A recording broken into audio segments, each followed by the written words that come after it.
Hello বন্ধুরা, আজকে হলো বুধবার। তো দেখো আজকে আমি কি রান্না করছি। তো এখানে দেখো মেয়ের মাছের ঝোল বসিয়ে দিয়েছি। ঝোলটা একটু লাল লাল হয়ে লাগছে কারণ বিট দিয়েছি এতে।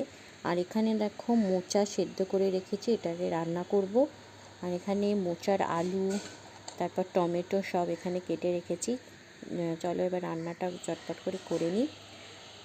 তো দেখো আমি এবার ফাইনাল লাঞ্চের মেনুটা তোমাদের দেখিয়ে দিচ্ছি। এখানে হয়েছে মাছের ঝোল মেয়ের, আর এখানে আমাদের মাছের ঝোল হয়েছে, এটা তোমাদের আর দেখানো হয়নি রান্নার সময়।